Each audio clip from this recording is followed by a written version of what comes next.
A paz do Senhor. Então, vamos aqui para o capítulo 14, uma mente passiva. O meu povo está sendo destruído porque lhe falta o conhecimento. Oséias 4, 6. Essa afirmação é certamente verdadeira no que diz respeito à área da passividade. A maioria dos cristãos não está nem mesmo familiarizada com o termo. Tampouco sabem como reconhecer os sintomas. Passividade é o oposto da atividade. É um problema perigoso porque a palavra de Deus ensina claramente que devemos estar alertas, sóbrios e ativos. 1 Pedro 5:8. Que devemos reavivar a chama e agitar o dom que há em nós. 2 Timóteo 1:6. Tenho lido várias definições da palavra passividade e a descrevo como ausência de sentimento, uma ausência de desejo, apatia geral, indiferença e preguiça. Espíritos maus estão por trás da passividade. O diabo sabe que a inatividade, o insucesso para exercitar a vontade significará a completa derrota do crente. Enquanto uma pessoa está movendo contra o diabo, usando sua vontade para resistir-lhe, o inimigo não ganhará a guerra. Entretanto, se entrar em estado de passividade, ela estará com sérios problemas. Tantos crentes são tão governados emocionalmente que qualquer ausência de sentimentos é tudo o que eles precisam para que parem de fazer o que foram ensinados a fazer. Eles louvam se sentirem vontade, doam se sentirem vontade, são fiéis aos que dizem se sentirem vontade e, se não sentirem vontade, não fazem nada. O espaço vazio é um lugar. Nem deis lugar ao diabo. Efésios 4:6. O lugar que damos a Satanás é frequentemente o espaço vazio. Uma mente vazia e passiva pode facilmente ser cheia com todos os tipos de pensamentos errados. Um crente que tem uma mente passiva e que não resiste a esses pensamentos errados frequentemente, os toma como seus próprios pensamentos. Ele não percebe que o espírito mau os injetou em sua mente, porque havia espaço vazio lá para ser preenchido. Uma forma de manter os pensamentos errados fora de mente é manter a mente cheia de pensamentos certos. O diabo pode ser lançado fora, mas ele vai e vagueia em lugares secos por uma temporada. Quando ele retorna para seu antigo lar, ele o encontra vazio, a Bíblia diz, em Lucas 11, do 24 a 26. Que ele volta e traz outros demônios com ele, e a última condição da pessoa é pior do que a primeira. Por essa razão, jamais tentemos lançar fora um espírito mau de uma pessoa, a menos que ela tenha sido instruída a como encher o espaço vazio. Não estou dizendo que cada pessoa que tem um pensamento mau tem um espírito mau, mas um espírito mau está sempre por trás de pensamentos maus.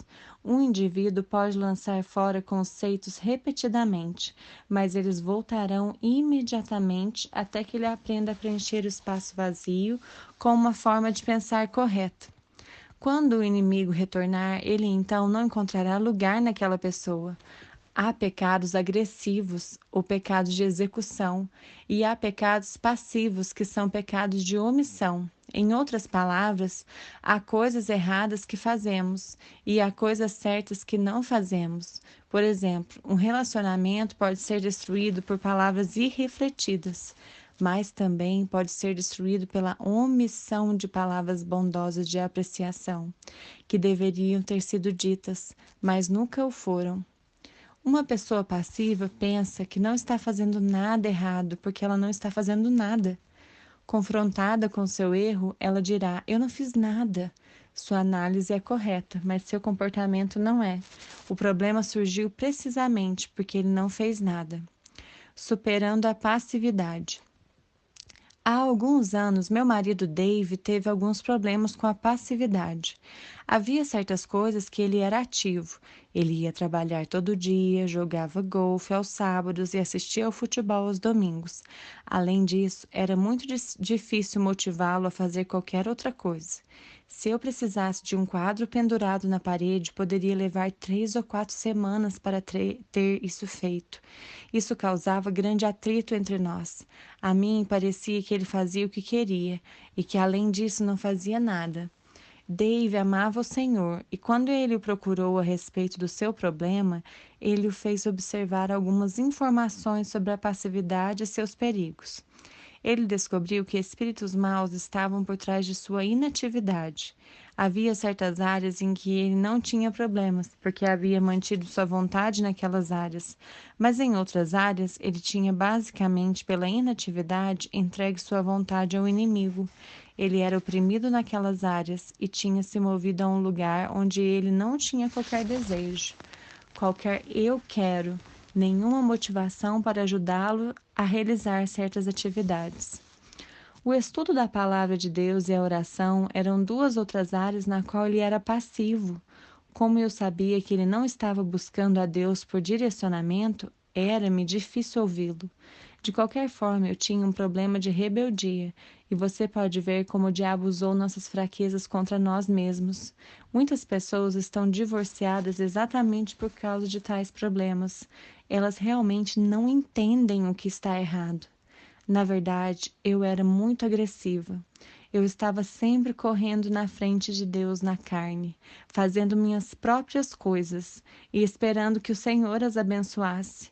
Dave não fazia muito, exceto esperar em Deus, o que me irritava seriamente.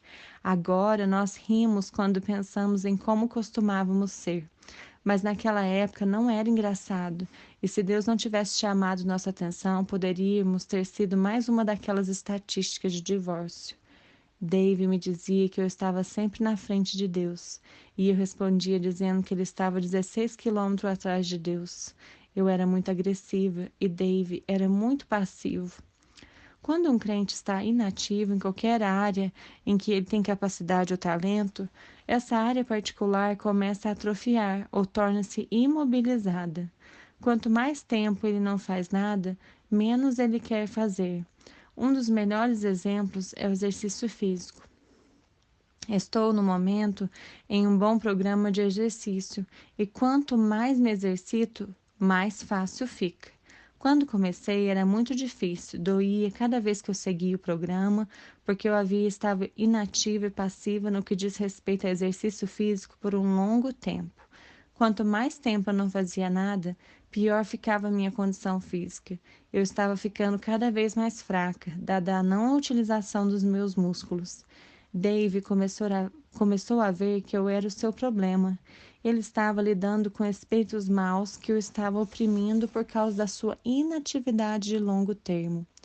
Quando o Espírito Santo revelou-lhe a verdade, Dave determinou que ele seria outra vez ativo e agressivo, não preguiçoso ou procrastinador. Tomar a decisão foi a parte mais fácil. Colocá-la em ação foi a parte mais difícil. Era difícil porque cada uma das áreas em que ele havia sido passivo tinha agora de ser exercitada até que ficasse forte outra vez. Ele começou a se levantar às 5 horas da manhã para ler a palavra e orar antes de sair para o trabalho. A batalha começou. O diabo não queria abrir mão do terreno que ele já ganhou e não vai desistir sem luta. Dave se levantava para passar um tempo com Deus e adormecia no sofá. Mesmo que houvesse manhãs em que adormecia, ele estava fazendo progresso simplesmente porque ele estava saindo da cama e tentando construir uma vida de oração. Houve momentos em que ele ficou entediado. Havia dias em que ele sentia que não estava tendo nenhum progresso, em que, de qualquer forma, ele não estava entendendo o que estava lendo e se sentindo que suas orações não estavam sendo ouvidas. Mas ele persistiu por causa da revelação do Espírito Santo sobre a condição chamada passividade. Comecei a notar que quando eu precisava que Dave pendurasse um quadro ou consertasse alguma coisa na casa, ele respondia imediatamente. Ele estava começando a ter seus próprios pensamentos outra vez e a tomar suas próprias decisões. Muitas vezes ele não tinha vontade de fazê-lo, ou até mesmo não queria fazê-lo no seu natural. mas ele ia além dos seus sentimentos e desejos carnais. Quanto mais ele agia em relação ao que sabia que era o correto, mais liberdade desfrutava. Serei honesta e lhe direi que não foi fácil para ele. Ele não foi liberto em uns poucos dias ou umas poucas semanas. A passividade é uma das condições mais difíceis de ser superada, porque, como mencionei, não há sentimentos para emprestar suporte. Dave persistiu com a ajuda de Deus, e agora ele não é nem um pouquinho passivo. Ele é o administrador de vida na palavra, supervisiona todos os nossos programas de rádio e televisão e é responsável por todos os aspectos financeiros do ministério. Viaja comigo em tempo integral e toma decisões em relação aos nossos programas de viagem. É também um excelente homem de família.